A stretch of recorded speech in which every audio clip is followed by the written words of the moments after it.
Ini saya berada di kelas ini Sanata Dharma karena khawatir kalau ada masalah jaringan.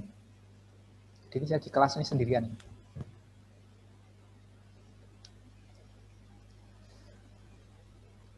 Oke, teman-teman kemarin sudah mengerjakan baik di dua bagian itu ya, maksudnya satu dikerjakan di kelas dan yang satu untuk PR. Kita akan coba untuk membahas itu ya, soal-soal kemarin yang kita berikan itu dengan piutang ya, tentang piutang ya. Oke, saya akan share ya.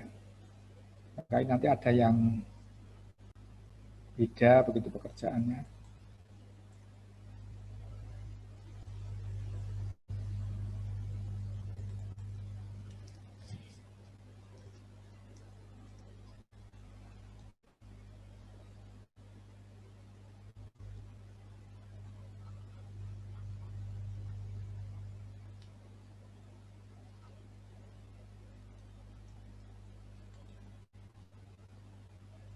Oke, jadi kemarin ada 3 soal ya, 3 soal. Yang kemarin dikerjakan di kelas itu adalah 82A, lalu yang untuk PR 81 dan 87. Oke, kita akan semua aja kita bahas hari ini.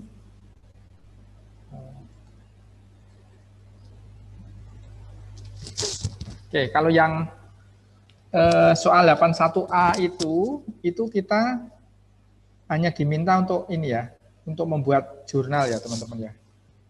Jurnal. Bentar, ini tayangannya sudah kelihatan belum?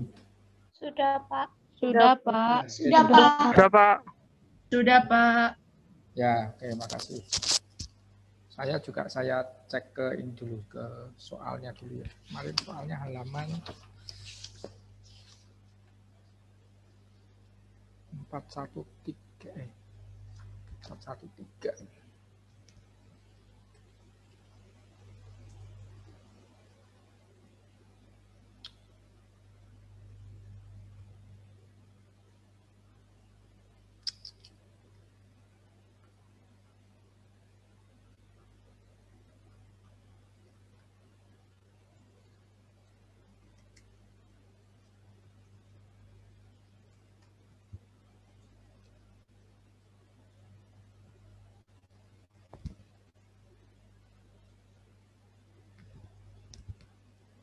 Oke, sebentar teman-teman saya akan lihat ke ini dulu, ke mana?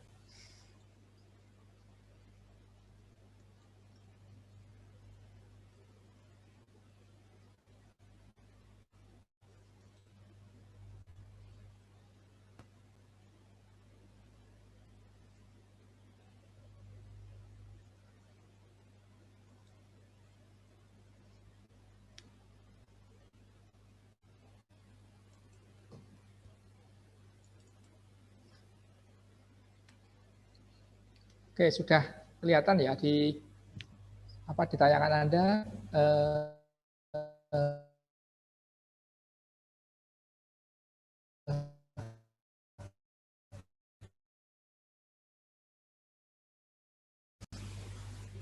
Halo, sudah kelihatan tayangannya?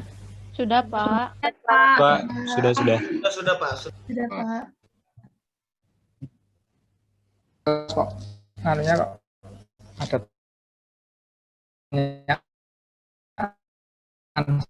stabil ya. Nanti kalau ada masalah tolong di WA, atau kalau nggak bisa di chat di sini ya WA ya. Barangkali saya keluar dari Zoom atau gimana. Supaya saya nggak tahu nanti kalau nggak dikasih tahu. Oke, teman-teman, kita lihat dulu yang 81A ya. Makanya Anda sering menjawab omongan sering komentar gitu bahwa kita masih connect gitu ya. Ya, Pak. Halo, connect ya? Connect, Pak. Ya, Pak, connect, Pak. Ya, Connect, Pak. Connect. Ya. Jadi ini 81A itu bagaimana ini teman-teman? Ini kan perusahaan itu menyajikan bahwa pada akhir Desember tahun 2016 itu punya saldo menurut buku besar atau ledgernya itu account receivable-nya 910.000 itu ya. Rusia dolar atau apa ini itu ya. 960. Lalu di situ ada allowance for double account. Ya, ini menunjukkan ya teman-teman, ini menunjukkan kalau ada rekening kayak gini, ini berarti perusahaan menggunakan metode apa? Tidak langsung ya.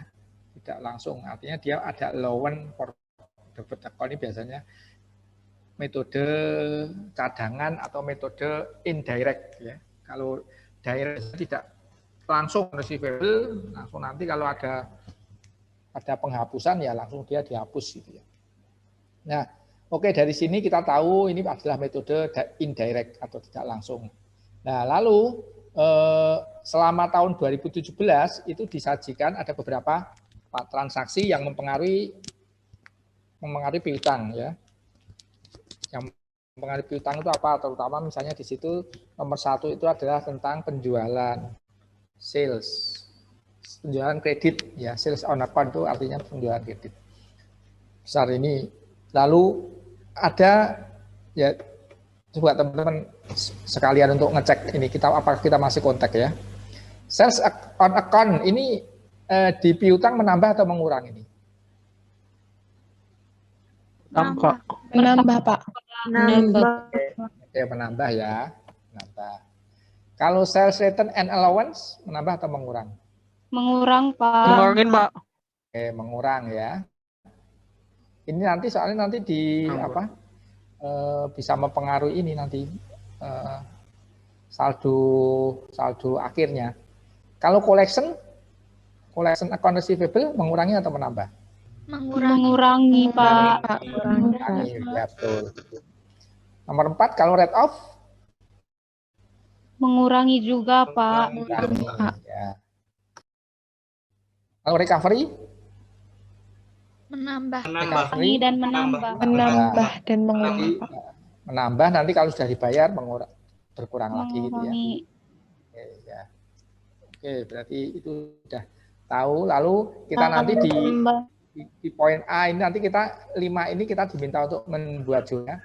Lalu yang di B, nah ini nanti teman-teman makanya tadi menambah itu tadi nanti akan berpengaruh ke poin B ini. Jadi kelima transaksi ini nanti dimasukkan di mana yang mempengaruhi account receivable, mana yang mempengaruhi allowance, mana nanti akan kita ketemukan nilai akhirnya. Kemudian kalau yang nomor 3 ini kita diminta untuk apa ini? Membuat jurnal untuk mencatat bad debt ya, bad debt expense. Jadi ini apa ini? Kita diketahui tahun 2017 itu ada biaya kerugian piutang ya, debt expense itu biaya kerugian piutang dengan mengasumsikan bahwa aging of account receivable menunjukkan bahwa bad debt yang diharapkan ya yang di-expect itu adalah 125.000 ya. Jadi ini kita nanti aging of account receivable itu berarti kita pendekatan posisi keuangan ya, pendekatan posisi keuangan biasanya. Lalu nomor 4 itu kita diminta untuk menghitung account receivable turnover ya, dengan mengasumsikan bahwa bad debt yang disajikan di poin C ini. Oke, jadi soalnya udah paham ya tuh. Nomor 1 kita diminta untuk jurnal, nomor kedua memposting sehingga bisa mengetahui saldo akhir masing-masing antara account receivable. Jadi ini adalah saldo awal ya. Akhir Desember 2016 ini merupakan saldo awal, nanti ditambah atau dikurangi dengan yang nanti akan menjadikan ini saldo akhirnya berapa. Oke. Terus yang ke C tadi kita diminta untuk membuat jurnal entry ya. Oke, sekarang kita ini.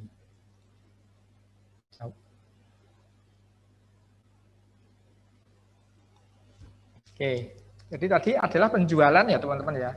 Penjualan berarti kita akan jurnal receivable, kreditnya adalah penjualan pendapatan penjualan atau sales revenue ya, nilainya ini 3315, 3315. Lalu yang kedua itu ada sales return. atau penjualan. Jurnalnya apa? Sales rate and allowance. Ya. Nah ini karena ada retur penjualan maka dia akan mengurangi receivable. Nilainya 50.000. Terus nomor 3 itu adalah apa? Penagihan ya teman-teman tadi ya. Nomor 3 tadi adalah collection of account receivable 2810. Collection berarti cash receivable ya. Kemudian yang nomor 4 1 2 3 4 yang nomor 4 soalnya tadi adalah rate of account receivable ya yang tidak tertagih 88. Oke, rate of kita karena di situ ada allowance ya teman-teman ya. Tadi yang dari saldo awal tadi kan ada di ledgernya ada account allowance for of debit account ya. Berarti kita akan tidak langsung ya kan. Maka kita tidak menjurnal ke bad debt tapi ke allowance of double account. Kreditnya adalah receivable. Oke, terus yang berikutnya ternyata ini ya yang sudah di write off ini ternyata ada sebagian yang pulih atau yang recovery sebesar 29. Maka dimunculkan lagi receivable kreditnya allowance for of debit account 29. Nah, ini lalu diterima cash receivable. Ya. Oke, ada pertanyaan atau ada yang beda nggak teman-teman yang mengerjakan ini? Yang poin.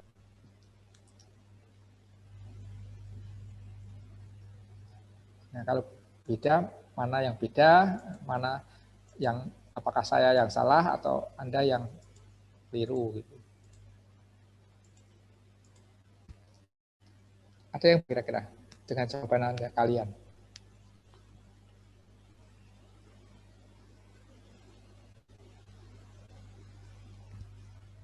Sama, Halo?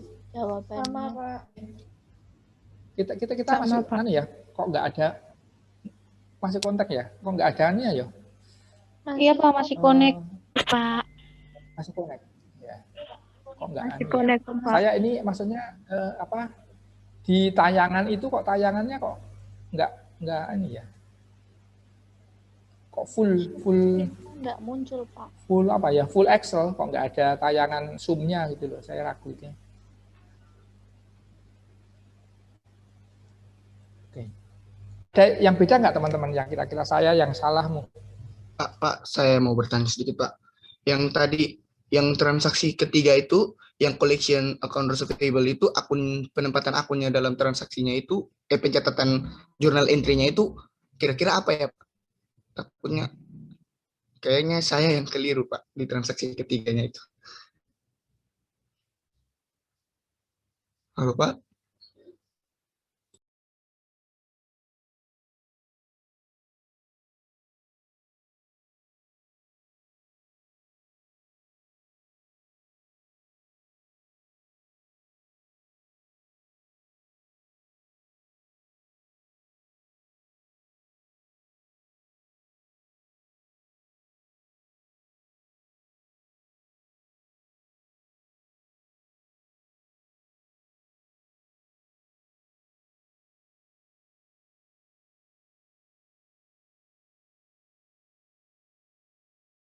Di laptopnya dipinjemi Mas Kuncoro.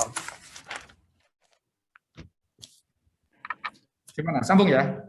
Sambung, Pak. Ya, Iya, Sambung, Pak. Pak. Sambung. Pak, jelas, Pak. Iya, Pak. Udah, Pak. Semangat ya, Pak. Ya, Suaranya udah jelas, Pak. Udah share screen-nya.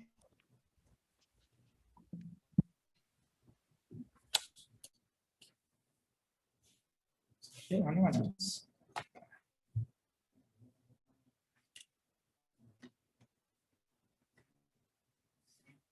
Bisa. Ini sorry ini Mas.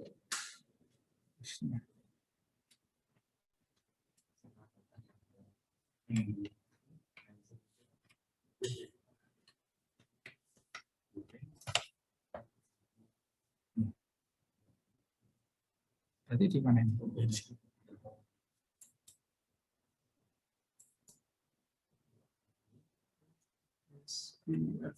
Ini ya.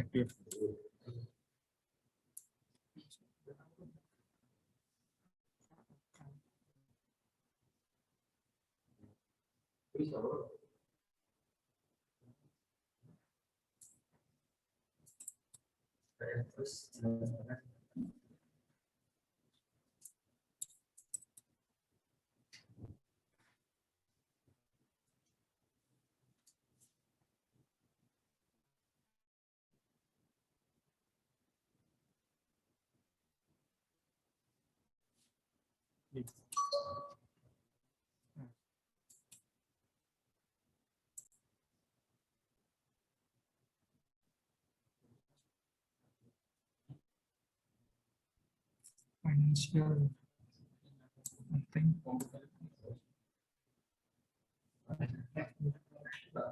Oh.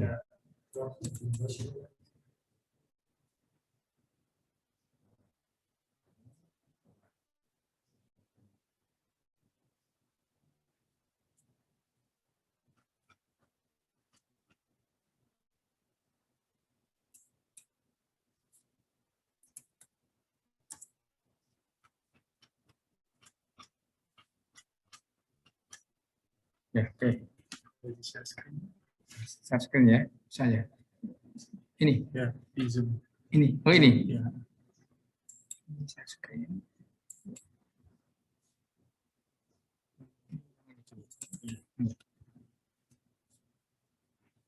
Oke, tayangannya udah kelihatan ya, teman-teman ya? Sudah, Pak.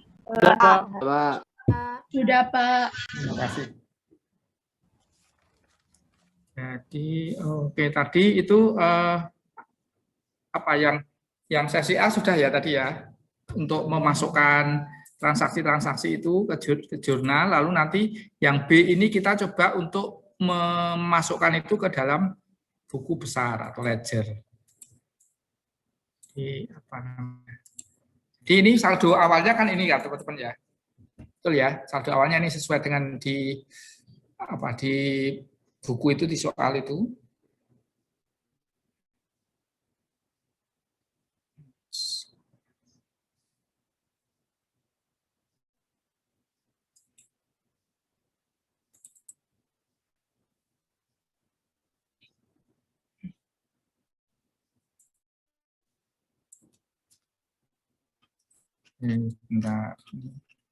Tadi saldonya itu adalah 960 untuk account receivable dan allowance-nya 66. Ya kan? Nah, ini sekarang kita masukkan untuk apa receivable-nya nomor 1 menambah tadi ya sudah kita tadi. Ini menambah, betul kan? Lalu pengurangannya adalah transaksi nomor 2, 3, nomor 4. Ya, terus collection-nya yang tadi jadi recovery dari itu. Jadi apa? Saldonya ini ya. Betul nggak teman-teman ya? Iya, Pak. Betul, Pak. Iya, Pak. Betul, Pak. Iya, Iya, Pak. Betul, Pak. Terus yang allowance-nya kita mulai dari saldo 66 di sisi kredit ya, teman-teman ya. Lalu ada transaksi yang rate off, transaksi keempat. Suara saya menggema nggak ya? Biasa, bisa. Jelas, Pak. Jelas, Pak. Jelas, Pak. Jelas, Pak. Jelas, Pak. Ya, oke. Terus rate off-nya di sini ya 88. Nah, sementara ada recovery 29. Jadi saldo akhirnya 7.000, benar ya, teman-teman ya? Benar, Pak. Benar, Pak. Benar, Pak. Benar, Pak. Benar, Pak. Ya. Oke, kalau sudah benar, sekarang kita akan ini ya. Nomor C sekarang, nomor C itu kita di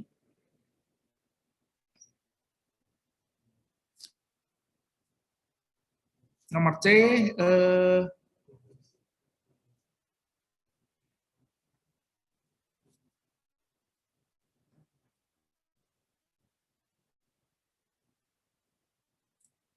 Mas itu nyiapin apa? Nomor C soalnya apa ya soalnya tadi? Saya kan udah nyiapin apa file ya untuk PDF yang tadi kok. Sini. Yang E. Oh ini. Oh ya ya. Oke, makasih ya. Oke teman-teman, itu yang C kan kita diminta untuk membuat journal entry untuk mencatat ada BDEP Expense tahun 2017 itu kita asumsikan punya apa 125 ya teman-teman ya. Iya, iya, yang diharapkan itu. Ya, yang diharapkan 125. Iya. Nah, terus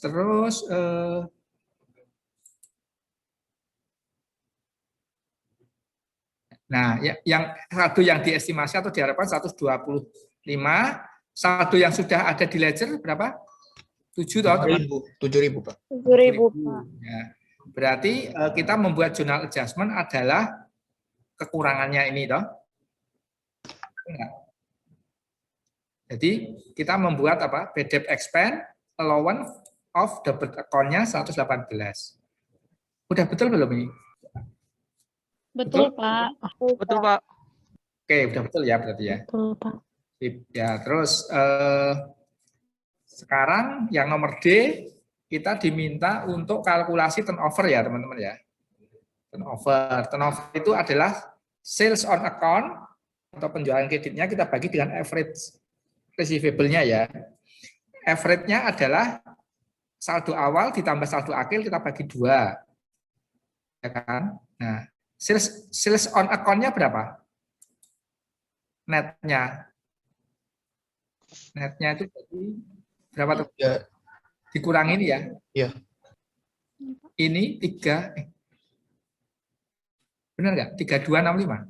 Iya, benar. Oh, ya, Benar, teman-teman. Pak. Benar, Pak, benar. Dari apa? Gross-nya 3315 dikurangi dengan return-nya itu 50 ya teman ya. 3265. Oke, ini benar. Terus sekarang average AR-nya. Awalnya kita melihat di soal itu berapa? 894 ya. Sorry. AR-nya itu adalah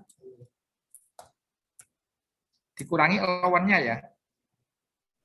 Allowance-nya. Di soalnya itu berapa ya? Yang awalnya adalah 960 dikurangi 66. Dikurangi 66, Pak. Ya, oke, 960 dikurangi 66.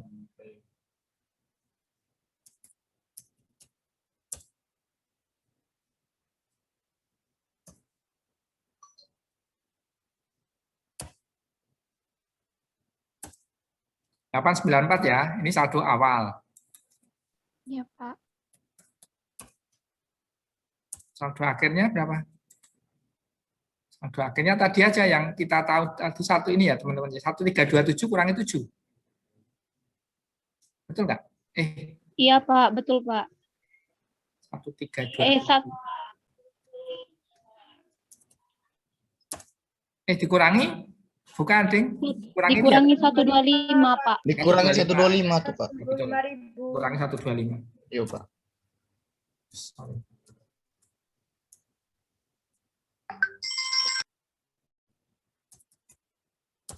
Oke, jadi saldonya adalah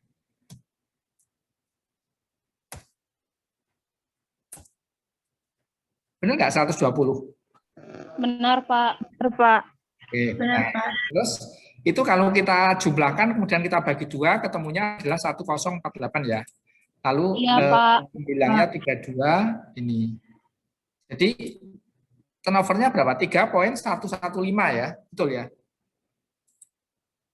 Iya, Pak. Betul. Nah, ini kalau kita jadikan dengan collection day of collection-nya berapa? Ini kita 365 dibagi dengan ini. Sehingga ketemu ini ya, ini di luar soal sih. Kalau soalnya kan hanya diminta untuk mencari turnover. Tapi kita bisa dengan turnover yang 3 poin ini, 3.11 ini, itu maknanya adalah collection-nya itu terjadi setiap 117 hari ya. Jadi ini 365 dibagi dengan ini. Ya.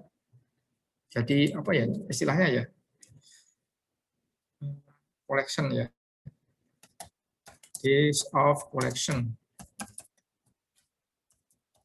Lama lama penagihannya ya teman-teman ya. Rata-rata lama penagihan setiap kali piutang itu adalah sebesar 117 hari. Itu. Ini ditambahin aja catatannya. Oke, kemudian apa ya? Udah ya teman-teman ya. Turnovernya udah toh? Ya. Oke, berarti soalnya yang 81A udah selesai ya teman-teman ya. Ada yang kelewatan nggak?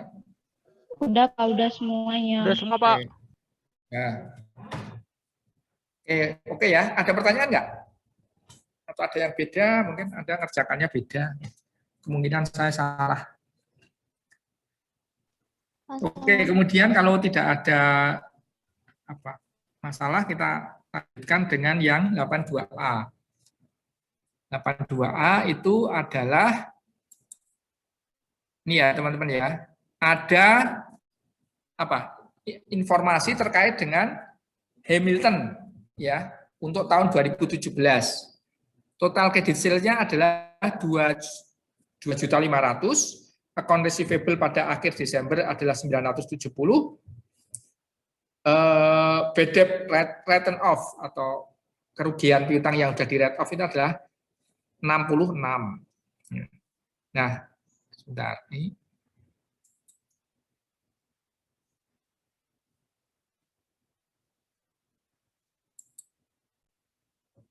Tayangannya udah berganti belum? Belum Pak. Belum, Pak.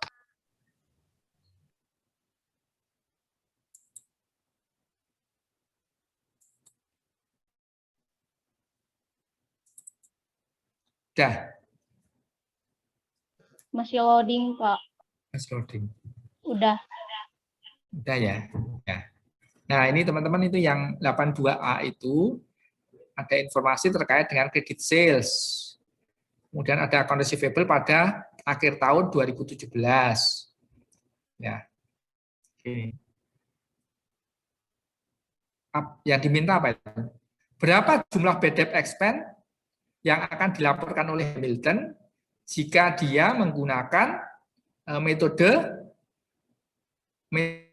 langsung? Berapa teman-teman? 66 Pak.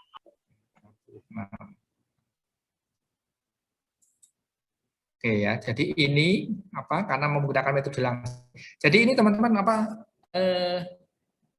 caranya niteni ya, niteni atau itu kalau ini tidak ada allowance berarti apa? Berarti ini dia menggunakan metode langsung ya. Kalau dibedakan nih coba. Kalau di ini kan ada allowance ini yang di atas itu yang 81A itu allowance for the ini berarti metode tidak langsung. Kalau ini berarti metode langsung ya kan?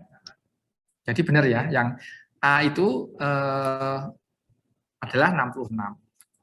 Lalu yang B, asumsikan bahwa Hamilton mengestimasi bad debt expense sebesar 3% dari credit sales, ya kan? Berapa jumlah bad debt expense yang akan dicatat jika si Hamilton itu memiliki allowance for debit account saldo kredit sebesar 4.000. Berapa teman-teman? Ini pendekatannya apa ini pendekatannya? Itu berarti ini pendekatan income statement ya dia, persentase dari credit sales, ya kan? Credit sales-nya berapa? Ini toh 2.500 toh. Berarti kalau 3% berapa? 75 ya, betul ya? Iya Pak, 75. 75. Berarti jumlahnya berapa ini? Ingat, ini pendekatan menggunakan sale. Berarti nilainya adalah 75 ya? Iya Pak. Ya, Pak. Jadi nomor D itu adalah 75 karena alasannya karena kita menggunakan pendekatan income statement ya. 75, jadi 3% kali 2.500, ya kan? Jadi ini dipakai nggak ini teman-teman yang ini? Allowance for double account ini? Enggak, Pak. Nah, ini sebentar. Ya. ini menjadi apa? Menjadi saldo awalnya dia, ya kan? Jadi teman-teman ini gini. Artinya ini saldo awal. Oh, gini. Ini saldo awal kemudian ditambahkan dengan yang 3%. Betul nggak? Jadi berapa? 7,5 tambah 4 ya? 79 Pak jadinya Pak. 700 Pak. 7, ya betul. 79 ya. 79 ya. 75 tambah 4 toh. Gitu ya teman-teman ya. Iya, Pak. 79. Oke, ini 79. Nah, ini coba diamati, ini agak berbeda nggak dengan yang C? Beda nggak? Yang C itu apa tuh? Asumsikan bahwa Hamilton mengestimasi bad debt expense-nya adalah 7% dari account receivable. Ya. Nah, beda ya teman-teman ya. Yang di atas itu 3% dari kredit, yang ini adalah 7% dari account receivable. Nah, account receivable-nya kita mesti hitung di berapa ini? 7% kali 970 ya. 970.000. Ya, jadi berapa kira-kira nilainya? 67.900. 67.900 ya teman-teman ya. Iya, Pak. 67.900. Oke. 67.900 lalu bagaimana? Kalau 67.900 itu adalah nilai yang kita harapkan ya, betul nggak? Betul nggak? 67.900 itu adalah 7% dari 970 itu adalah nilai yang kita harapkan. Nah, sementara kita sudah punya saldo belum sebelumnya? Sudah toh? Saldonya berapa? 3.000. Ya kan? Berarti jurnal yang ini yang diminta apa tadi? Sebenarnya bahwa ini kemudian ini berapa jumlah bad debt expense yang dilaporkan jika ia memiliki ini. Nah, oke. Berapa yang dilaporkan? Yang C. 64.900. 64.900. Pak. Iya, 67.900 gitu ya. Cuman kalau kita membuat journal adjustment, apa yang perlu membuat journal adjustment enggak? Kekurangannya ya teman-teman ya. Kekurangannya toh, kita sudah punya saldo 3, ya kan? Nah, yang kita harapkan 67.900 sehingga kita perlu membuat journal adjustment sebesar berapa? 64.900. 64.900. Pak. Oke. 64.900. Oke, nanti saya tayangkan deh sekaligus. Kemudian yang D nanti biar enggak tutup apa. Yang D apa yang D teman-teman? Asumsikan bahwa fakta yang sama ada dengan C, ya toh? Berarti apa? Dia menggunakan pendekatan 7% dari ini ya. Kecuali bahwa saldo debitnya adalah 3.000.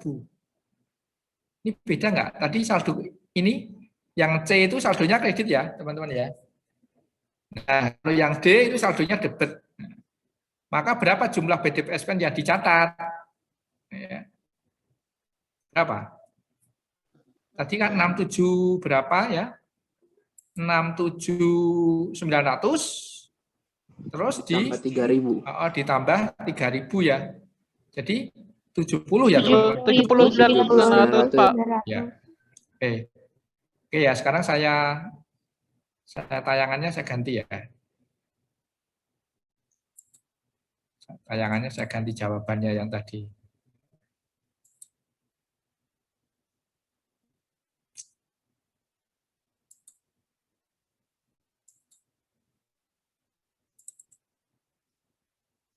Udah berganti belum? Belum, Pak. Belum Pak. Belum kelihatan, Pak. Loading, Pak. Udah, Pak. Udah, Pak. Udah ya? Oke.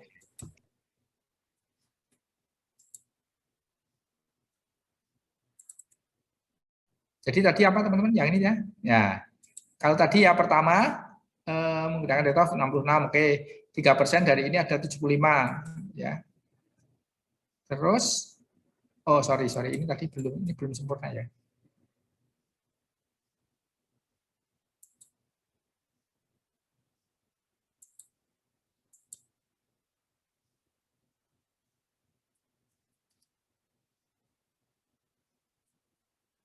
Saldo, benar nggak tadi? Saldo awal 4.000 ya? Benar nggak teman-teman tadi ya? Iya, Pak. Iya, Pak. 4.000.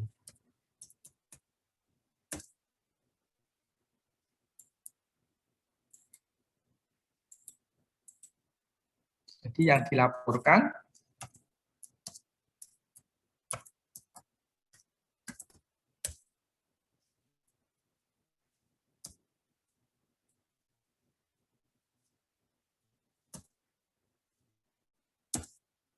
oke, gitu ya teman-teman ya tadi ya. Iya, Pak. Ini hanya mengulangi yang tadi, tapi mungkin saya lupa angkanya. Terus yang C, itu tadi berapa persen tadi teman-teman? 7%, Pak. 7% ya. Oke, 7% dari 97 ya. Iya, Pak. 7% dari Iya, ini Pak. ada ketemu angka ini, ya kan? Terus saldo yang sudah ada kredit, ini kredit ya teman-teman ya. Nah, sehingga kita mau melaporkan 67, tapi sudah ada kredit 3. Berarti kita membuat journal adjustment. Ini journal adjustment-nya adalah journal adjustment yang dibuat kekurangannya ini ya, 64 ini. Pay expense pada allowance of double account. Oke ya, udah betul ya. Iya, Pak. Terus yang D coba, yang D sekarang. Yang D ya tadi 3.000 ini, yang ini kredit, yang ini debit. Ya. Yang diperkirakan ini ya, jadi kekurangannya adalah 70.900.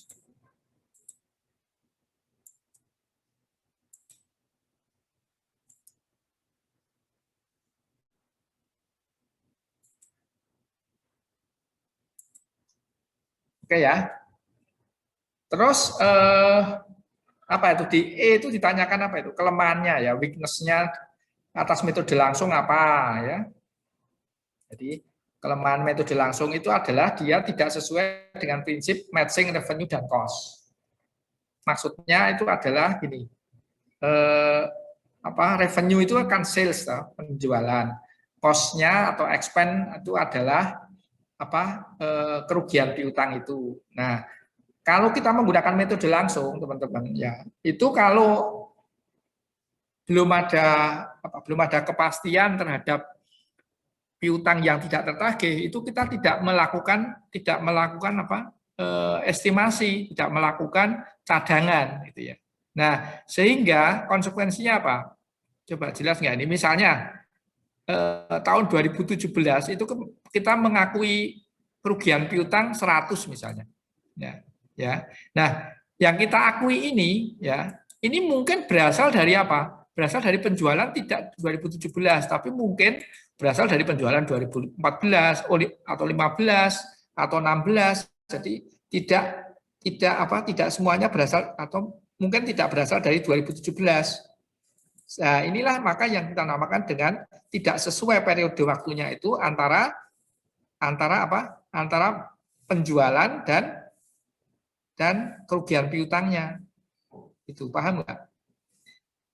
Jadi karena piutang yang dihapuskan atau di write off itu mungkin sudah saya menjelaskannya apa? Mungkin sudah ada sebagai akibat penjualan kredit di masa lalu, bukan periode ini. Ya kan? Jadi teman-teman itu kalau kita mengakui biaya kerugian piutang yang sekarang ini kalau metode langsung itu adalah sebagai akibat mungkin dari penjualan tahun sebelumnya. Jadi bukan tahun ini. Beda dengan metode tidak langsung. Kalau metode tidak langsung tadi kita misalnya katakanlah penjualan 2017 itu 1.000 begitu. Lalu kita mengakui 100-nya kira-kira tidak tertagih. Nah, maka itu biayanya itu adalah sepadan periodenya dengan penjualan. Itulah yang dinamakan dengan memenuhi prinsip matching revenue and cost ya. Itu secara prinsipnya kayak gitu. Paham nggak teman-teman ya? Bisa dipahami ya? Jadi maksudnya itu adalah antara penjualan dan Matching itu adalah bahwa apa nih?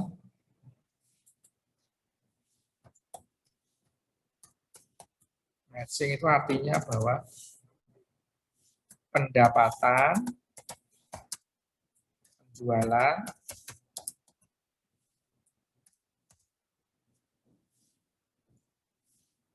dengan biaya kerugian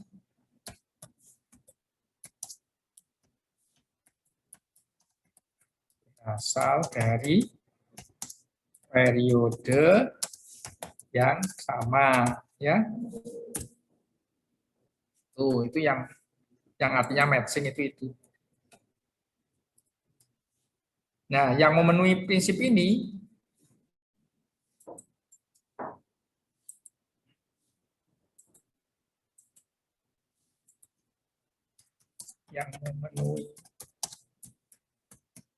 prinsip matching adalah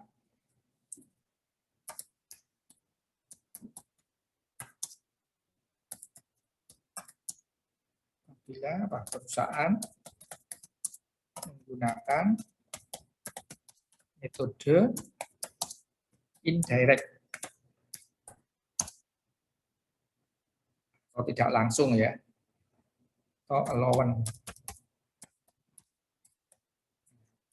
Nih,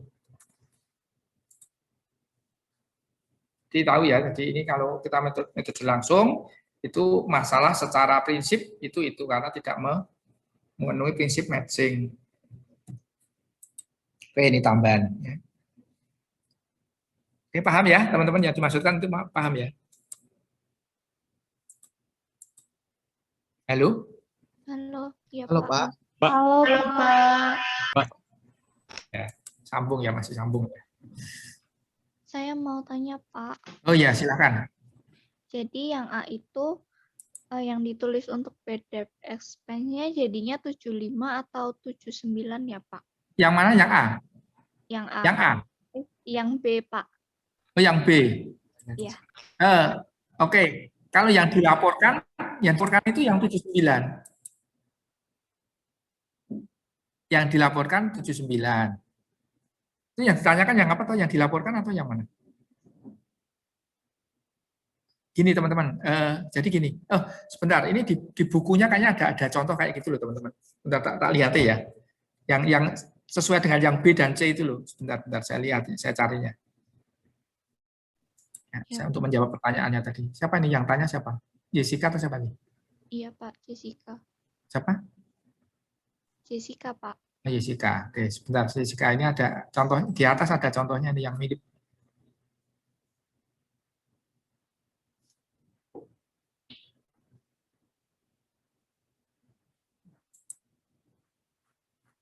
Halaman berapa ya? Kayaknya ada.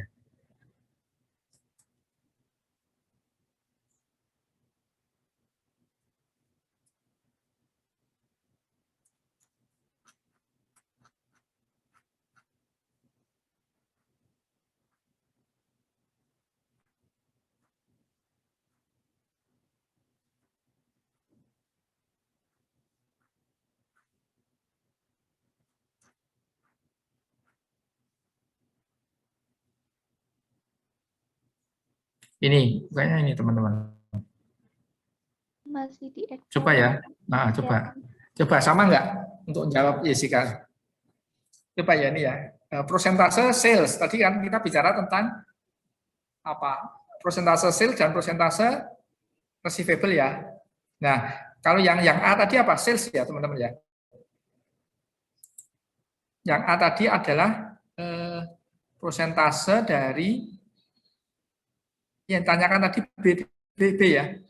Berapa yang dilaporkan? Oke, ini tayangan saya masih Excel ya? Iya, Pak. Iya, Pak. Iya, Pak, masih Excel. Oke. Ini saya mau tayangkan yang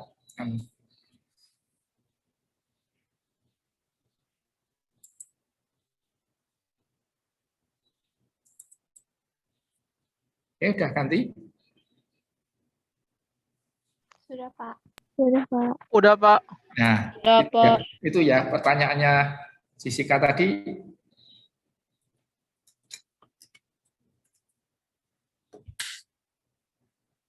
Oke, biar komplit aja, biar lengkap. Jadi bagaimana kita menggunakan persentase sales. Dalam persentase sales yang dasarnya dengan menggunakan persentase sales, maka manajemen akan mengestimasi berapa persen kredit sales yang akan tidak tertagih, ya. Kira-kira berapa persen yang tidak tertagih itu. Persentase ini akan berdasarkan dari pengalaman masa lalu, ya. Dan biasanya diantisipasi dengan menggunakan namanya credit policy atau kebijakan kredit. Jadi apa? Persentase itu biasanya ditentukan karena pengalaman masa lalu, ya. Biasanya pengalamannya kalau yang apa? Yang tidak tertagih itu berapa persen toh dari jumlah pendapatan penjualan gitu. Nah, perusahaan itu akan mengaplikasikan persentase ini, ya, berdasarkan total credit sales atau net credit sales dari tahun tersebut. Ya, jadi sebetulnya ini bisa menggunakan credit sales atau net credit sales. Kalau credit sales itu apa, teman-teman? Belum memperhitungkan retur misalnya, ya. Belum memperhitungkan retur dan potongan. Kalau net itu sudah memperhitungkan retur dan potongan. Untuk mengilustrasikan ini misalnya diibaratkan atau diasumsikan PT Gonzales, ya. Dia memilih untuk menggunakan persentase dari sales. Ingat ya, persentase dari sales bukan receivable, ya, tapi sales, penjualan. Terus disimpulkan atau misalnya disimpulkan oleh manajemen itu bahwa 1% dari net credit sales itu akan menjadi tidak tertagih, ya. Nah, jika net credit sales itu tahun 2017 adalah 800, ya teman-teman, ya, maka berapa bad debt expense-nya? Nah, diperkirakan 1% toh. 1% kali credit sales, net credit sales-nya 800. Berarti ketemu angka berapa? 8.000, ya. Paham sampai sini? Iya, Pak. Oke. Halo? Iya, Pak. Tangkap ya? 1% kali 800, 8.000. Nah, terus apa? Secara akuntansi kita membuat jurnal adjusting. Jurnal adjustment atau jurnal adjusting adalah bad debt expense allowance for double account. Berapa nilainya? Nilainya adalah 8.000, ya teman-teman. Tanpa melihat apa ini? Tanpa melihat saldo awalnya, ya. Tanpa melihat saldo yang udah ada, ya. Ya kan? Beda nanti kalau kita menggunakan receivable, kita akan melihat yang diperkirakan berapa, saldonya udah ada berapa. Kalau ini tidak, ya langsung aja. Kalau 1% dari net sale-nya 800, ya langsung 8.000 begitu buat journal adjustment. Maka setelah journal adjusting ini di entry, di posting, ya asumsikan bahwa allowance-nya sudah ada 1723, ya. Maka Gonzales melaporkannya berapa? Ini yang 8.000 ini ditambahkan dengan saldo awal, ya kan? Jadi berapa? 9723. Jadi Jessica tadi kan saldo awalnya berapa? 4.000 itu tadi di soal. Iya, Terus kita menjurnalnya 75, begitu ya? Maka saldo akhirnya berapa? 79. Ya, ini yang dilaporkan. Ini yang dilaporkan. Yang di jurnal adalah yang ini 1% itu. Itu ya. Tapi karena kita ada saldo awal, maka ditambahkan aja saldo awal tambah journal adjustment-nya, jadi menjadi 9723. Inilah yang ketika kita menggunakan persentase dari sales. Oke, menjawab tidak ini dari pertanyaannya Jessica tadi? Terjawab ya? Iya, Pak. Berarti yang B jawabannya 75.000 ya, Pak? Yang 75.000 itu yang dibuat journal adjustment. Iya, Pak. Yang direkod, ya ini yang direkod ya. Kalau ini yang direkod, kemudian yang dilaporkan itu adalah ini yang dilaporkan. Ya toh. Laporan itu kan berarti yang sudah ada ditambah dengan yang diestimasi begitu. Yang dilapor. Tadi yang ditanyakan yang di B itu yang dilaporkan atau yang dicatat ya? Yang dicatat bad debt expense-nya, Pak. Kalau yang dicatat yang ini itu ya, yang 75 ya. Yang dicatat yang 75, kalau yang dilaporkan 79. Baik, Pak. Makasih, Oke. Pak. Oke ya, semuanya sudah ya. Sekarang teman-teman, bagaimana kalau dasarnya itu bukan persentase sales tapi persentase dari receivable atau piutang. Ya, coba perhatikan di situ. Ada sedikit perbedaan lah. Supaya nanti nggak bingung ya. Dasar dari estimasi uncollectible yang menekankan pada prinsip matching tadi ya, matching antara expense dan revenue. Maka akibatnya BDP expense itu akan menunjukkan prosentase yang berhubungan langsung dengan dasar sales yang dihitung. Ya.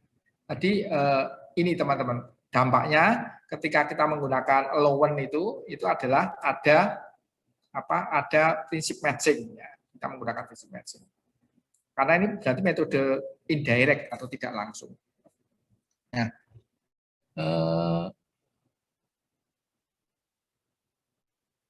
apa ya? Oke, sebentar. Ini kita langsung ke persentase of receivable aja. Ini masih membahas yang sales tadi. Persentase dari receivable. Berdasarkan persentase dari receivable, manajemen mengestimasi berapa persen dari piutang atau receivable yang kira-kira akan tidak tertagih. Ya. Nah, perusahaan akan menyiapkan namanya aging schedule, di mana dalam aging schedule tersebut ada pengelompokan atau klasifikasi saldo customer dengan umur piutangnya, ya, piutang yang belum terbayar, length of time they have been unpaid, umur yang belum terbayar. Karena penekanan ini, ya, maka analisisnya sering disebut dengan aging account receivable. Bentuknya seperti ini. Ini ya. Bentuknya seperti ini namanya aging ini. Tadi yang dijelaskan tadi apa? Di situ ada klasifikasi. Jadi misalnya nih teman-teman ya. Ada klasifikasi dari kita piutangnya itu kan 39.600. Diklasifikasikan yang belum jatuh tempo 27.000, yang sudah terlambat 1 sampai 30 hari ini, yang terlambat 31 sampai 60 hari ini, gitu ya. Ini dikelompokkan. Nah, kalau berdasarkan aging ini biasanya manajemen akan menentukan kayak gini. Persentase di sini ya. Persentasenya masing-masing kelompok ini diberikan persentase yang berbeda. Nah, biasanya kelompok yang umurnya paling kecil itu biasanya persentasenya paling kecil. Ya, coba di sini kalau belum jatuh tempo kita kasihkan persentase cuma 2%. Tapi kalau yang sudah terlambat 1 sampai 30 hari 4%. Yang terlambatnya semakin lama persentasenya kita berikan bobot yang semakin besar. Jadi ini pengalamannya biasanya semakin lama piutang itu yang terlambat pembayaran itu kemungkinan akan menjadi tidak tertagih atau akan kerugian itu semakin besar gitu intinya. Kalau masalah persentase harus berapa tidak harus seperti ini ya, tidak harus seperti ini. Bisa juga ini misalnya ini 5%, ini 8%, bisa. Ini kan sekali lagi ini adalah setiap perusahaan akan memiliki experience yang berbeda-beda atau kebijakan yang berbeda-beda. Nah, sekarang sudah kita tetapkan nih teman-teman ya, piutang yang tidak tertagih, estimated bad debt-nya adalah 2228. Persentasenya dari sini dijumlahkan ke sini begitu. Terus, jadi misalnya dari sini toh, ini ya. Total estimasinya misalnya 2228.000. Itu adalah menyajikan jumlah yang kemungkinan akan menjadi tidak tertagih atau uncollectible dalam waktu masa datang. Jumlah ini menunjukkan saldo yang diharapkan atau diminta, required balance ya, jadi diminta itu artinya apa? Yang dilaporkan nanti di dalam posisi keuangan itu allowance-nya adalah sebesar ini 228 itu ya. Nah, dalam allowance for double account pada statement of financial position. Nah, jumlah dari bad debt adjusting entry, ya adjusting entry-nya itu dibuat apa? Adalah perbedaan antara required balance atau saldo yang diminta atau yang diharapkan nanti dan yang sudah ada ya. Jadi misalnya trial balance-nya itu pada saat ini trial balance itu apa? Anda ingat nggak? neraca percobaan ya. Jadi sebelum memasukkan jurnal adjusting itu namanya trial balance. Jadi saldo sementara. Jika saldo sementara itu menunjukkan allowance balance-nya adalah 528 ya teman-teman ya. Padahal kita maunya apa? Nilainya ini 2228. Maka perusahaan harus membuat adjusting entry sebesar perbedaannya, yaitu 228 yang kita inginkan dikurangi saldo yang sudah ada. Itu. Sehingga apa? Jurnal adjusting-nya adalah BDEP expense allowance for double expense 1.700. Ya.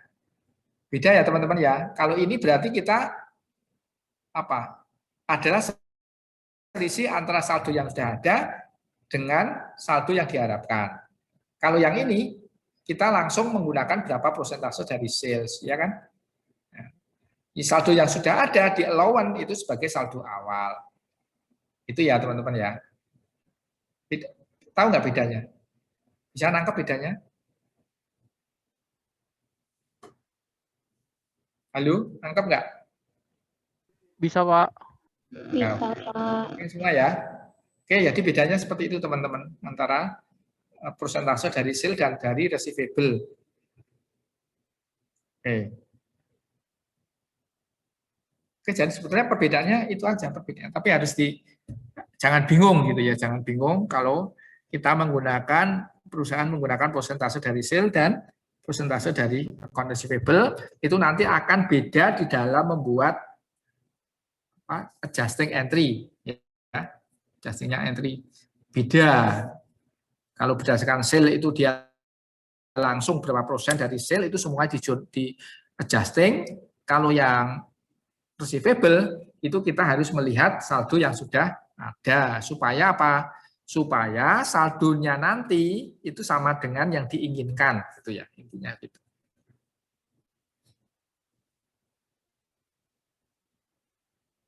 Oke, terus itu ya teman-teman. Terus yang ini sekarang yang apa? Nomor 87A ya, 87A itu. Ini saya stop lagi ya. Iya, Pak. Baik, Pak.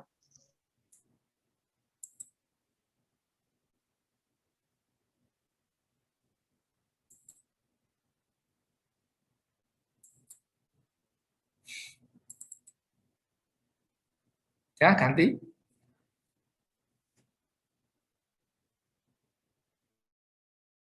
Udah ganti Excel ya? Sudah, Pak. Sudah, Pak. Coba.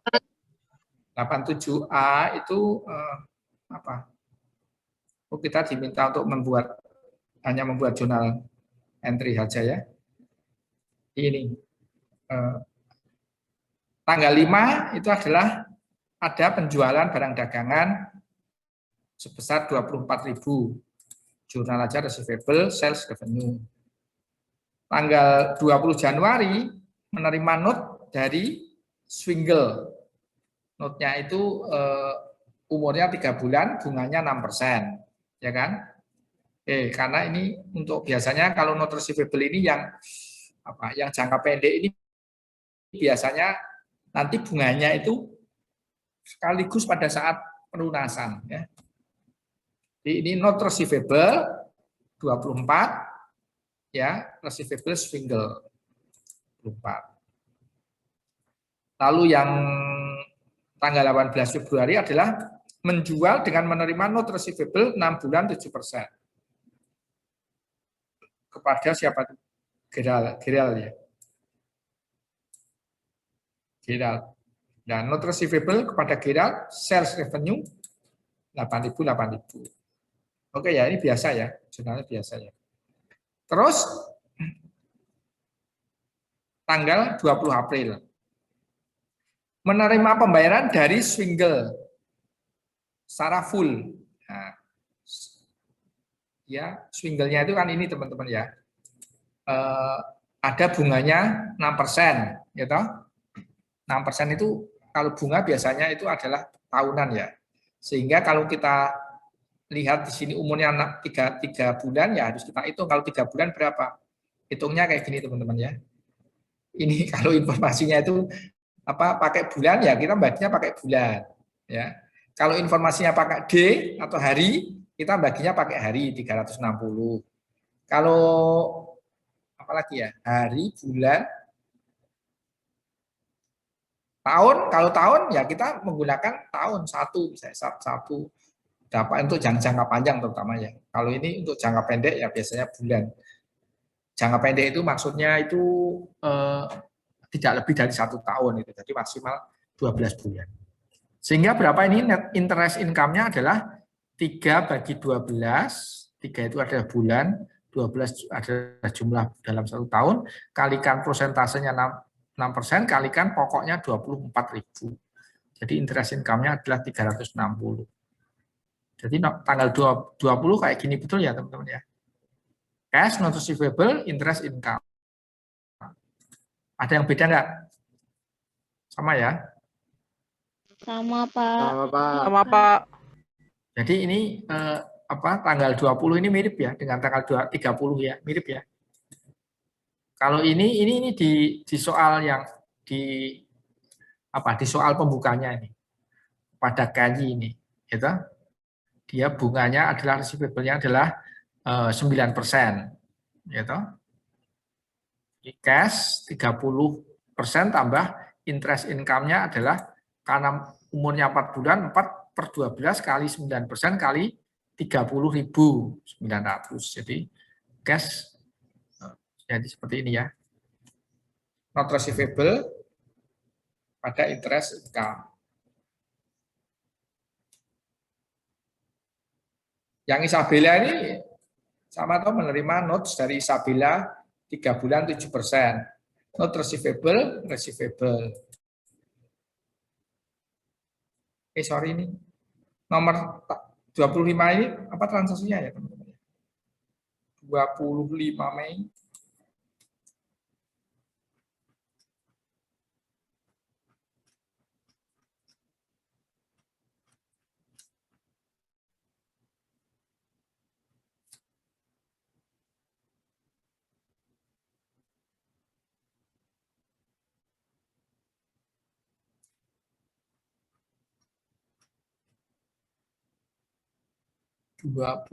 Mei.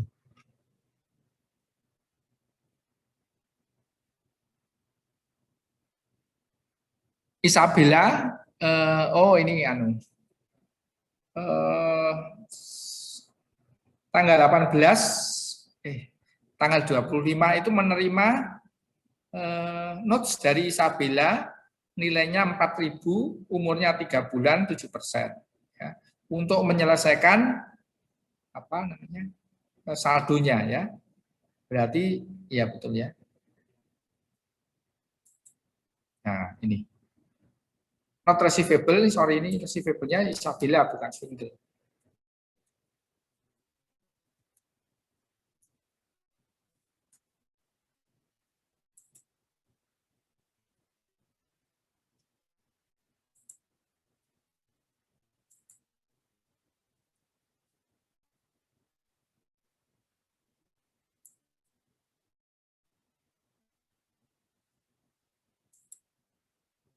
Kok nggak caranya menghapus gimana ini?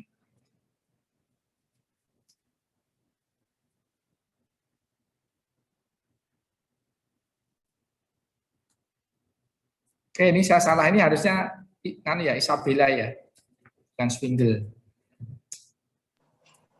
Oke, itu bisa Pak dihapus Pak di kolom atas ya Pak.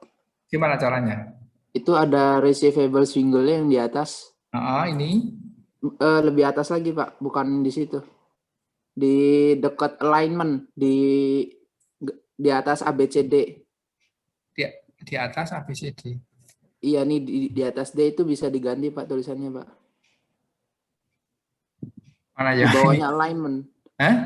Di bawahnya alignment Pak. Di bawahnya alignment. Mana alignment?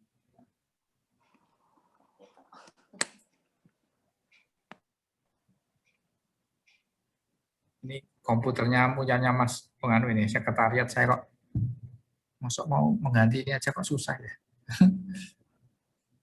Itu Pak yang ada tanda birunya. Ini? Oh, maksudnya? Oh, ini. Nah, iya Pak di situ. Di bawahnya Pak, diketik Pak. Oh, di bawah. Oh, ini di sini. Oh, gitu. Iya Pak. Oh, jadi nggak di situ ya. Saya biasanya pakai Iya, F2 Pak. ya, terus anu.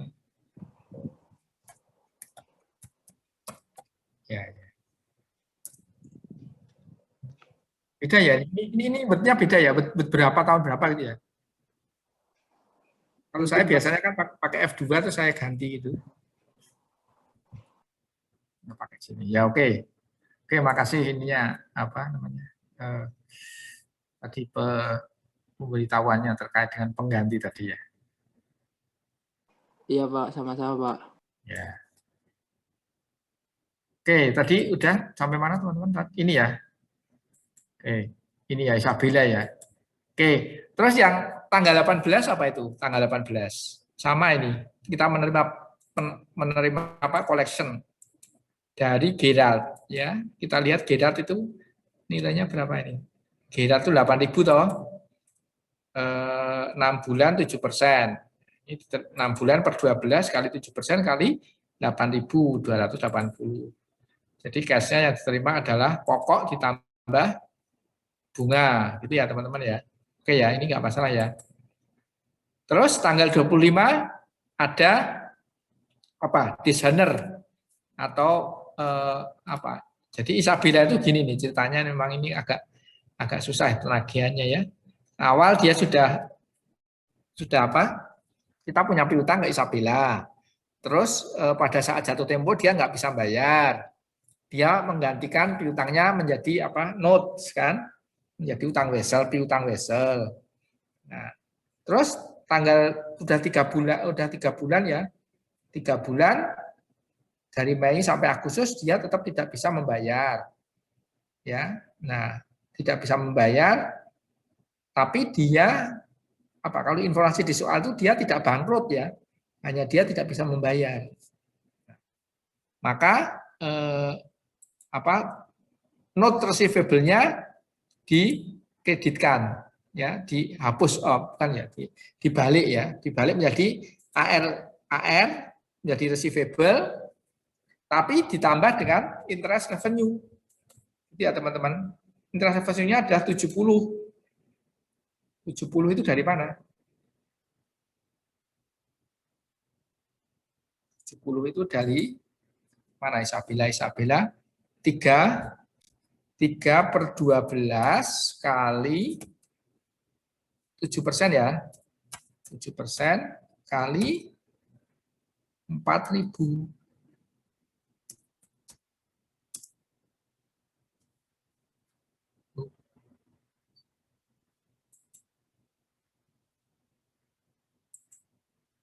Salahnya di mana?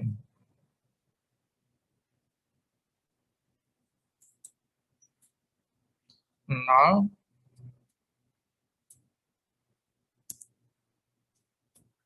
Ini. Itu ya teman-teman ya. Interest revenue-nya adalah 3/12 kali 7% kali 4.000. Nah, ini kalau apa? Kalau diharapkan Isabella itu nanti kemungkinan akan membayar gitu. Karena di situ informasinya adalah Isabella tidak bangkrut ya, kalau tidak bangkrut atau ya tidak bangkrut berarti ada kemungkinan ada terbayar. Nah, kita berandai-andai aja kalau misalnya tidak seperti itu informasinya, misalnya kita informasinya, jadi jawabannya yang ini ya teman-teman, jawabannya yang ini. Tetapi ini tambahan aja. Kalau misalnya diputuskan Isabella ternyata dia tidak bisa membayar misalnya, karena bangkrut. Kalau bangkrut maka bagaimana? Kalau bangkrut maka kita hapuskan, gitu. Kita hapuskan allowance of debt dari Isabella, not receivable Isabella. Ini kalau bangkrut. Ya, tapi kalau tidak bangkrut ya ini. Jawabannya adalah kalau soal itu ini. Tapi kalau kondisi kita kebetulan misalnya di informasi itu bangkrut ya seperti itu. Dihapuskan.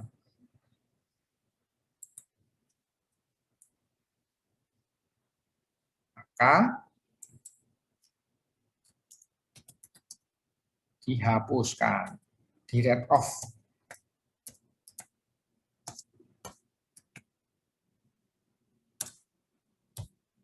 Di read off itu ini, not receivable-nya dikreditkan. Oke. Terus tinggal yang satu ini, September tanggal 1 apa ini? Oh, kalau ini menerima not aja ya, dari Fernando. Dari Fernando.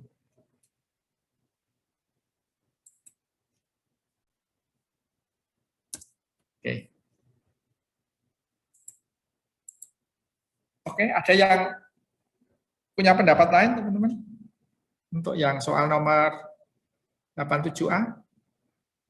Atau yang ada yang perlu diperjelas?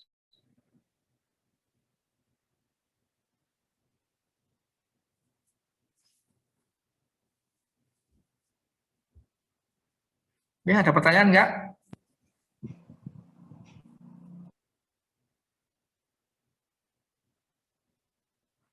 Oke ya? Oke, Pak. Ya, oke. Baik, Pak. Baik, teman-teman, piutang itu ada yang di intermediate dulu saya pernah kirim belum ya? Saya kirim ke ini ya, saya kirim ke yang PowerPoint yang intermediate ya. Itu ya. Itu terkait dengan piutang tapi yang jangka panjang. Bentar. Saya kirim ke ini aja, ke WA ya.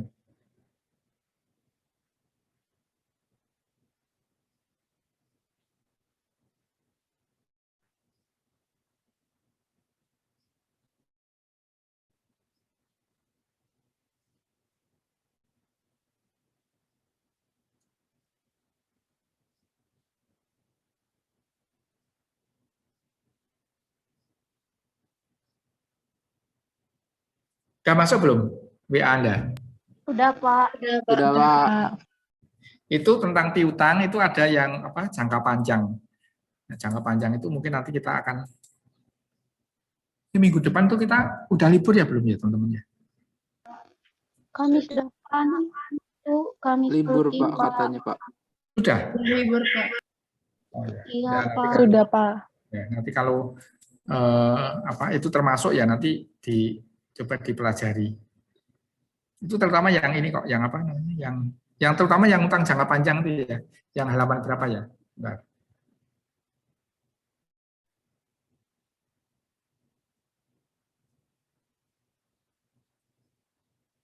Oh, coba kita lihat di sini. Oh, ini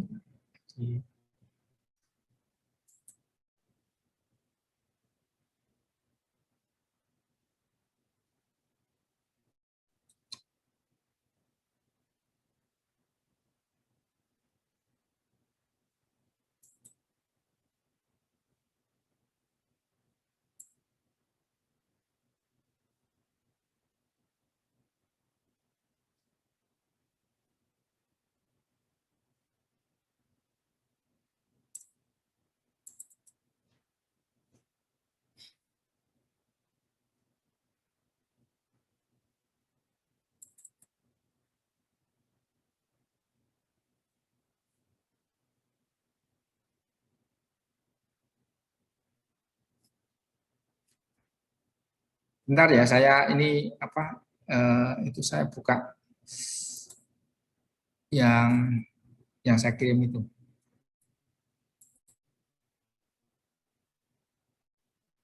Stop screen dulu. Yang ini oke ya teman-teman, yang soalnya oke ya. Saya stop.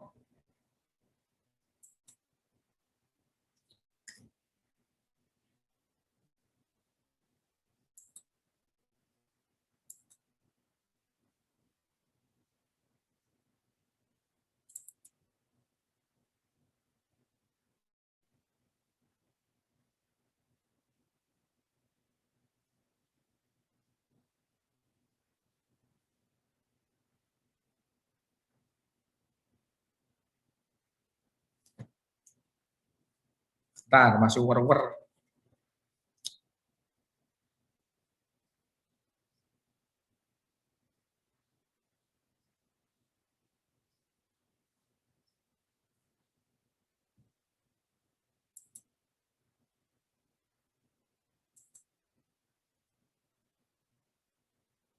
Udah tayang belum ya? PowerPoint. Belum, Pak. Belum, Pak. Pak.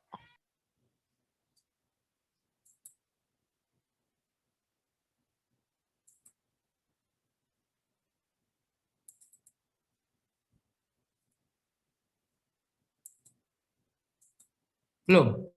Udah belum? Udah, Sudah, Pak. Pak. Sudah, Pak. Ya, oke. Halaman berapa ya?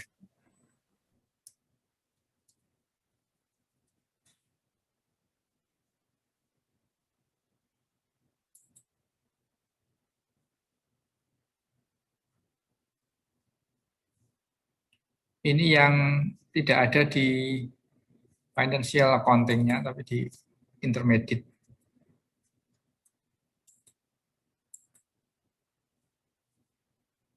Oh, nggak bisa diklik-klik ya.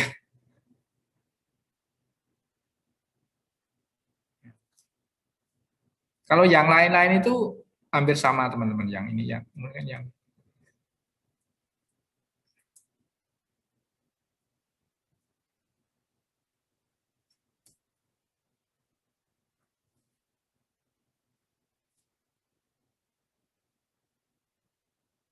ini sama seperti yang sudah kita bahas tadi.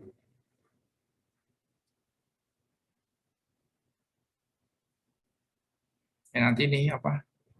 Seperti PowerPoint-nya ini seperti ringkasan, nanti Anda baca juga.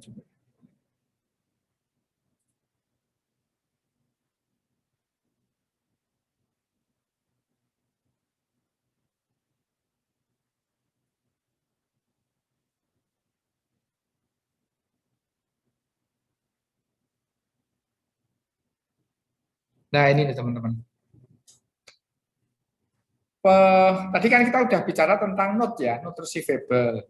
Nah, cuma yang tadi yang kita bahas itu adalah receivable yang pendek umurnya. Pendek umurnya itu kurang dari 1 tahun.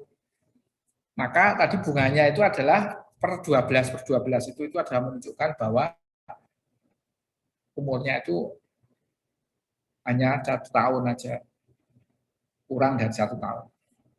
Nah, itu ya teman-teman. Ini jadi gini, note receivable itu kita bisa kita kelompokkan. Kalau kita melihat di posisi keuangan itu kan ada tuh jangka lancar, tidak lancar begitu ya. Ini juga begitu. Piutang itu bisa juga kita kelompokkan. Kalau piutang dagang biasanya itu lancar ya. Nah, kalau note itu dia bisa berasal dari bukan dari penjualan ya, tapi dari transaksi ini, transaksi pendanaan, dari transaksi uang, utang piutang begitu ya. Jadi kita biasanya perusahaan bisa mengeluarkan note, bisa mengeluarkan pinjaman kepada orang lain atau lending begitu pada perusahaan lain, tapi nanti kita menerima note, menerima wesel, note receivable yang menunjukkan bahwa kita punya klaim terhadap orang lain itu, terhadap pihak lain. Nah, kalau kita bicara tentang note receivable yang jangka panjang, ya teman-teman ya. Nah, itu tadi ada masalah bunga kan tadi, ada masalah bunga. Nah, kita biasanya kalau bicara tentang ini jangka panjang, kalau Anda sudah belajar ini itu juga dong, belajar manajemen keuangan sudah ya teman-teman ya. Seperti obligasi itu loh teman-teman. Jadi ini seperti obligasi jangka panjang ya. Nah, itu ada di situ beberapa istilah yang mungkin kita harus tahu, yang namanya adalah stated rate atau tingkat bunga nominal ya, atau stated rate. Di stated itu artinya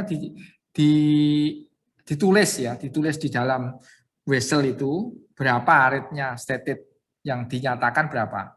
Misalnya 8%. Nah, tapi di satu sisi itu kita mengenal yang namanya tingkat bunga market atau pasar ya. Nah, kalau tingkat bunga pasar itu tidak tercantum di dalam note itu, tidak, tapi kita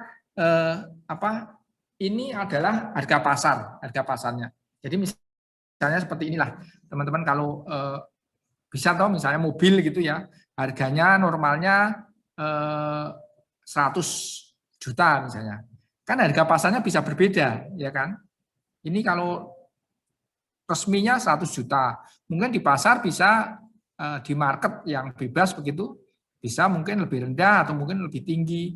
Nah, seperti Anda juga misalnya katakanlah sekarang ini kalau kita lihat di marketplace itu ya, di Tokopedia misalnya kayak gitu. Mungkin barangnya sama atau teman-teman, bisa beda-beda tuh harganya pasar itu. Misalnya saya lihat ada misalnya apa ya, produk apa misalnya produk yang sama itu apa ya misalnya komputer gitu ya, atau HP misalnya, HP tip dengan spek tertentu, spek X gitu ya. Nah itu mungkin di situ juga bisa ada bermacam-macam harganya, ya. Mungkin Anda kalau misalnya kebetulan Tokopedia aja satu toko dengan toko yang lain mungkin bisa berbeda misalnya. Itu adalah menunjukkan market rate, ya. Market rate itu tidak selalu sama dengan yang resmi, harga resminya.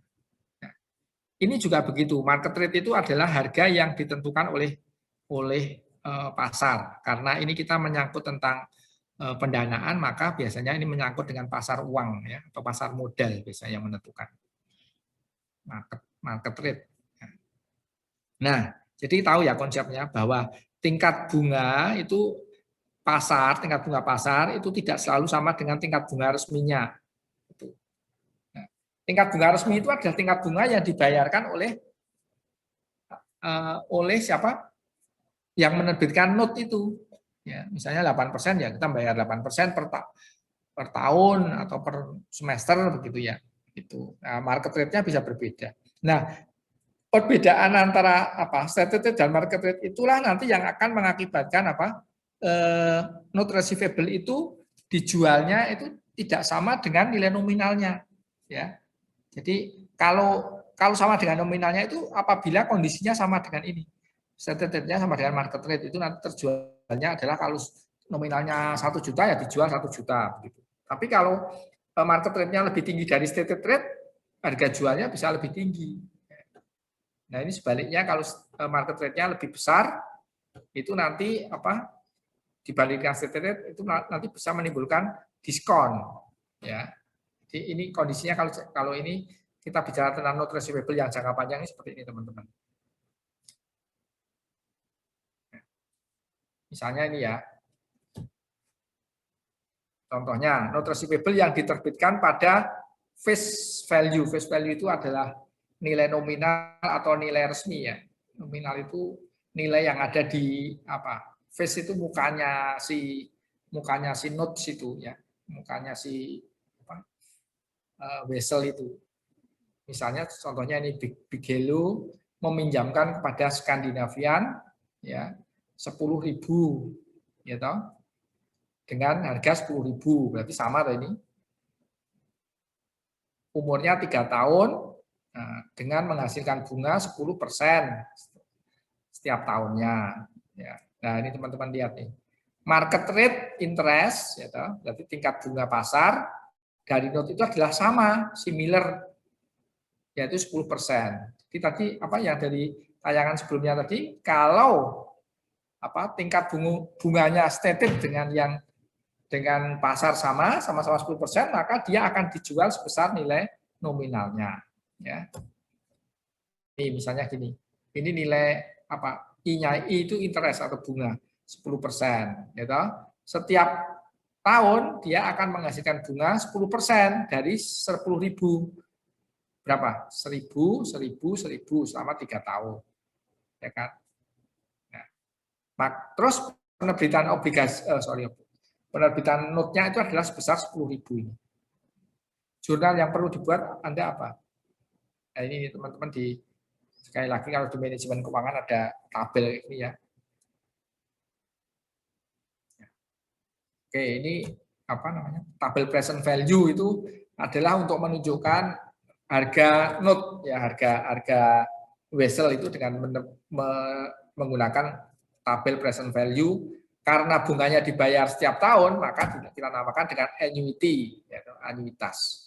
Bunganya kan tidak sekali aja dibayar, tapi setiap tahun dengan jumlah yang sama, ya. Maka kita menggunakanlah namanya ini tingkat diskontonya itu menggunakan anuitas. Berapa ini? Misalnya 10% selama 3 tahun.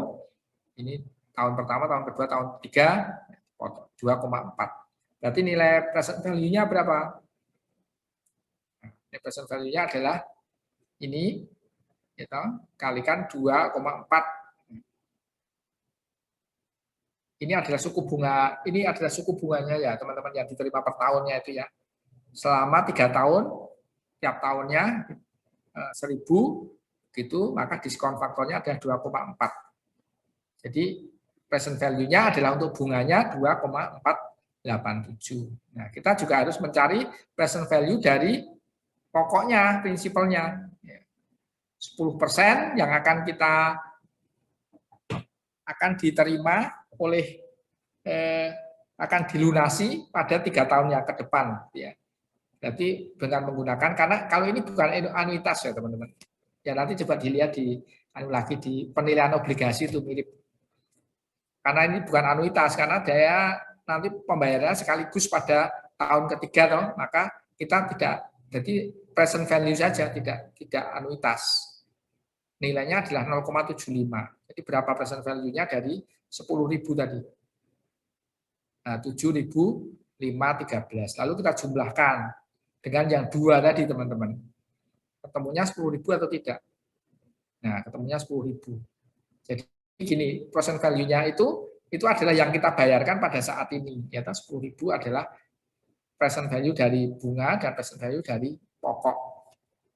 Nah, nanti kalau market rate-nya berbeda, nanti ini bisa berbeda teman-teman, tidak 10.000 ya. Nanti makanya yang penting adalah ini aja, tentang rumusnya ini aja, mencari nilai sekarang itu berapa. Jadi jurnalnya seperti apa jurnalnya? Note receivable, cash,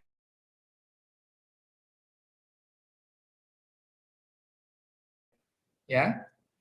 Tahun kedua menerima bunga juga itu ini tahun kedua juga, tahun ketiga juga, nanti tahun ketiga ketika menerima pelunasan menjadi apa? Cash note receivable 10.000. Coba nanti diamati itu. Saya menjelaskan ini pokok-pokoknya ya teman-teman, nanti dibaca lagi. Oke, jadi ini konsep nilai waktu uang ya, itu di manajemen keuangan ada tuh nilai waktu uang, mencari present value. Present value itu bisa present value dari nilai tertentu, nilai $1 gitu, itu yang tadi yang untuk melihat ini teman-teman, prinsipal ini. Terus ada present value dan yang anuitas, itu tadi ini untuk mencari interest itu. Ya. Sekilas saja. Lalu ini yang ada juga istilah ini teman-teman, yang untuk note itu ada istilah zero interest bearing. Jadi note yang tidak memberikan bunga, ya, tidak memberikan bunga. Ini kalau gambarnya seperti ini. Ya umurnya 3 tahun gitu lah. Nah kalau tadi yang pakai interest tadi yang bukan zero tadi, ini pada tahun pertama, tahun kedua, tahun ketiga kan memberikan bunga 1.000 ya, ya kan.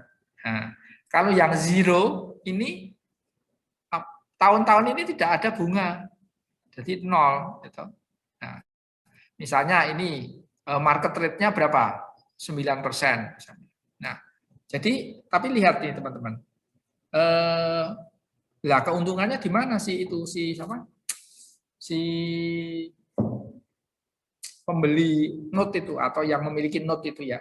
Nah, keuntungannya dia di sini nanti selisih antara harga penerbitan dengan harga jatuh temponya. Ini prinsipnya kan 10.000. Nah, tapi nanti ketika dia mengeluarkan uang atau membayar kepada penerbit note itu dia bukan 10.000 di sini, ya toh. Tapi present value-nya dari 10.000 ini dengan diskon faktornya 9%. Berapa? Kalau kita hitung berapa ini? Nah, ini ini ya 9% ya. Kalau tadi 10% di sini. Kalau 9% ini berarti nanti 70.000 kali 77 ini. Nah, 7721 ya teman-teman ya. Nah, yang 1.000 per tahun nggak bayar. Jadi apa? Si yang memberikan piutang dia akan menerima atau apa ya, menerima selisih 7721 ini ya, itu adalah 2, sekian itu. Itu yang sebetulnya menjadi seperti bunga begitu ya. Cuma secara eksplisitnya dia tidak memberikan bunga per tahun. Ya, jadi kalau kita buat tabel kayak gini teman-teman. Tabelnya akhir tahun pertama, akhir tahun kedua, akhir tahun ketiga, 0 kan? Ya. Tapi kita harus mengakui interest revenue. Interest revenue-nya adalah apa? Ini dari menghitung ini 9% itu tadi 9% dari ini, dari nilai buku ini 9% dari situ ketemu ini, ya toh? Terus 9% dari ini ketemu ini, 9% dari ini ketemu ini. Diakui sebagai interest revenue di sini. Jadi mengakuinya seperti apa? Jurnalnya adalah seperti ini. Nah, ini yang saat menerbitkan ya teman-teman ya. Lihat, ketika dia menerbitkan note receive mengeluarkan uang, itu dia mengeluarkan uangnya hanya 7721. Tapi nanti 3 tahun yang akan datang, dia akan menerima pelunasan sebesar 10.000. Nah, itulah yang dinamakan dengan zero interest bearing. Sementara pada setiap tahun pertama, tahun kedua, tahun ketiga, itu dia tidak menerima bunga, ya kan, 0. Nah, bunganya mana bunganya? Bunganya yang ini, ya. Bunganya yang 2278 ini sebetulnya. Nah, makanya setiap periode dia harus mengakui pendapatan bunga ini, teman-teman. Nah, ini dengan cara amortisasi ini. Ya, tahun pertama ini, tahun kedua ini, tahun ketiga ini. Ini coba lihat. Not receivable interest revenue, ya kan? Nah, itu yang zero interest bearing. Terus berikutnya ini adalah yang interest bearing note, ya, interest bearing note. Tapi nilainya bisa berbeda karena apa? Karena nilai bunga nominalnya stated rate-nya 10%, sedangkan yang market rate-nya 12% nih teman-teman. Ya, lihat ini. Morgan Group memberikan pinjaman kepada Mary, ya, dan menerima ini notes itu yang berumur 3 tahun, nilainya 10.000. Ini adalah stated value ya, atau principal value. Dengan bunga 10% per tahun. Market rate atas bunga tersebut adalah 12%. Buatlah journal entry untuk mencatat penerimaan note itu. Ya, gambarnya seperti ini teman-teman ya. Dia berbunga 1.000, 1.000. Ya. Cuman bedanya dengan yang atas tadi apa? Yang nomor 1 yang di atas tadi, itu bunganya ini sama. Jadi 10% itu tadi. Bunga yang stated dengan yang pasar sama. Kalau ini berbeda nih. Jadi bunganya adalah apa? Marketnya lebih tinggi. Ya, market rate-nya itu 12% lebih tinggi.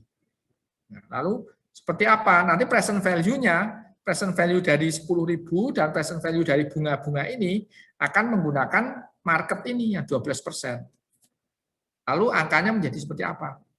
Nah, kalau 12% ya. Present value dari anuitasnya yang 1.000 adalah 2,40183. Ya, kalikan 1.000 tadi. Jadi berapa?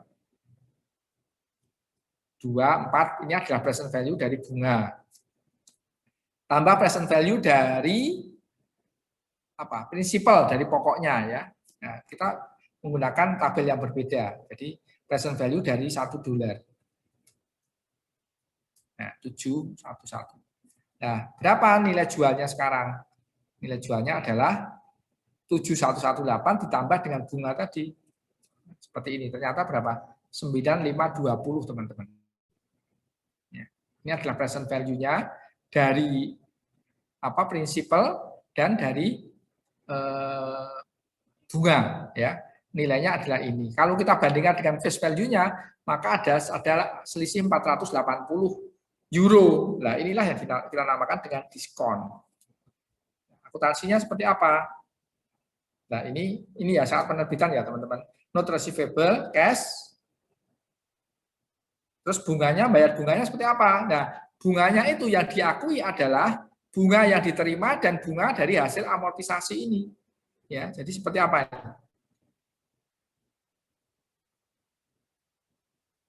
Nah, seperti ini. Ini cash ini adalah bunga yang betul-betul diterima. Ya. Note receivable ini adalah dari hasil dari ini, amortisasi ini. Ya, semuanya ini adalah jumlah dari interest revenue yang diakui. Ini tambah ini. Coba nanti diamati lagi itu ya. Kita soalnya mudah-mudahan saya tidak tahu ini apakah kelasnya Bu Nini ini termasuk untuk ujian atau tidak. Kalau tidak ya ini, tapi kalau nanti untuk ujian kita sampaikan ya. Mudah-mudahan. Soalnya siapa tahu sekaligus note receivable dihabisin semua ya. Jadi termasuk yang jangka panjang. Oke, mungkin itu ya kalau ini property good. Ya mungkin nanti kita bisa komunikasikan lah teman-teman yang ini. Saya ini hanya mencadangkan kalau misalnya misalnya nanti yang kelas sebelah itu termasuk juga yang jangka panjang begitu. Kalau tidak ya ini untuk pengetahuan selanjutnya aja nanti untuk berikutnya kita yang lebih menekankan ke yang jangka pendek. Nanti yang jelas ini materinya sudah saya kasih, termasuk juga yang ini teman-teman yang buku dulu sudah pernah kita kirim ya teman-teman ya. Yang buku lengkap. Sudah, Pak. Sudah, ya, maksudnya yang ini, yang intermediate ini, yang bab 7 nanti di yang juga. Tapi yang sementara waktu adalah yang itu aja, yang jangka pendek.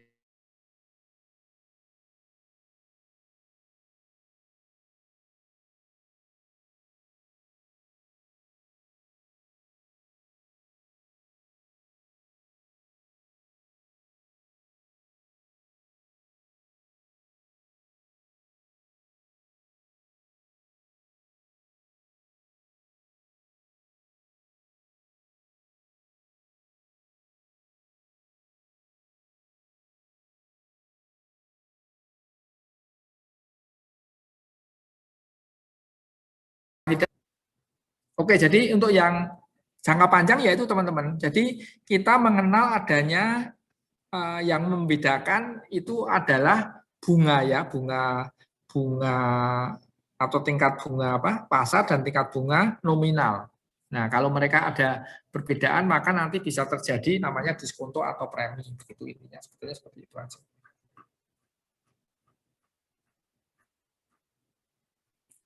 Oke, ada pertanyaan nggak teman-teman yang apapun lah ini masuk juga nanti ini kami juga masih kalau misalnya nanti merupakan bahan juga untuk UTS ya kita sampaikan nanti kalau ada pertanyaan silahkan pertanyaan. Soalnya gini ya kadang-kadang ini materinya itu antara buku yang financial judulnya itu financial accounting ya, financial accounting atau financial accounting dan intermediate accounting itu beberapa sama, misalnya seperti ini ya teman-teman yang tadi ya menentukan write off account receivable tadi ini sebetulnya kan sama di financial accounting. Cuma tadi yang jangka panjang account receivable yang jangka panjang yang saya sampaikan tadi itu di financial accounting nggak ada, ya kan? Bedanya di situ sebetulnya. Sama yang factoring ini. Factoring itu adalah ketika kita menjual piutang itu loh.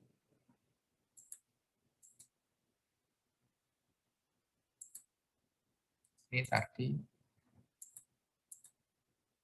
Ada sebetulnya di financial accounting ada, kemarin kan kita bahas ya, hanya mungkin lebih simpel. Prinsipnya adalah begini. Kalau kita punya piutang, apalagi yang jangka panjang, sementara kita perlu dana, begitu ya, perlu uang. Nah, kita punyanya piutang. Bagaimana kita supaya untuk memenuhi kebutuhan dana itu, ya kita bisa menjual piutang itu bisa kita jual ke pihak lain ya. pihak lain. Nah, nanti pihak lain itu yang membeli piutang kita itu nanti yang akan menagih. Ya. Nah, itu peristiwa itu dinamakan factoring, gitu ya. Factoring. Biasanya ini lembaga keuangan, bank atau non bank, tapi intinya lembaga keuangan biasanya. Nanti dia yang akan menagih piutang kita karena udah kita jual. Nah, tapi kita menerima uang hasil penjualan itu lebih kecil dari nilai piutang. Jadi misalnya piutangnya itu 1 juta, itu mungkin kita ketika menjual hanya 90 juta begitu ya. Nah, itu adalah karena kita kita mendapatkan uang lebih cepat, sementara yang membeli itu juga pengen ini toh maunya juga ada pendapatan dia, makanya ada selisih antara yang dia nilai piutang aslinya dengan piutang yang dia beli. Ya.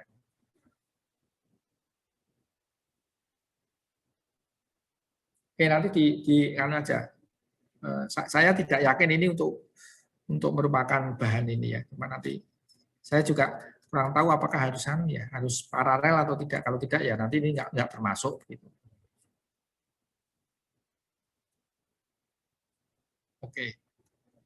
Oke ya teman-teman, ini nanti kalau ada pertanyaan, kalau memang menjadi bahan bahan ujian misalnya ya nanti dibuat yang lebih simpel begitu. Oke, ada pertanyaan nggak teman-teman? Saya kok ternyata minggu depan mungkin kita udah libur Paskah ya. Padahal yang ini yang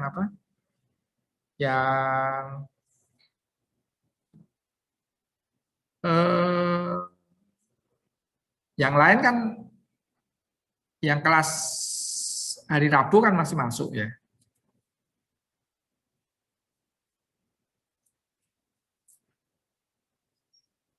Oke, nanti kita info-info aja deh lewat WA. Oke, ada pertanyaan nggak teman-teman?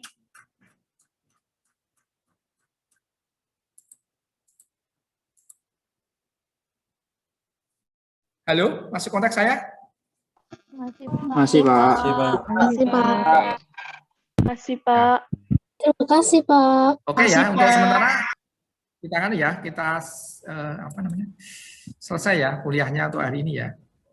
Nanti kalau ada pertanyaan. Baik, Pak. Baik, Pak. Terima kasih, Pak. Terima kasih, Pak. Terima kasih, Sore, Pak. Pak. Terima kasih, Pak. Sore. Selamat sore, Pak. Sehat selalu, Bapak.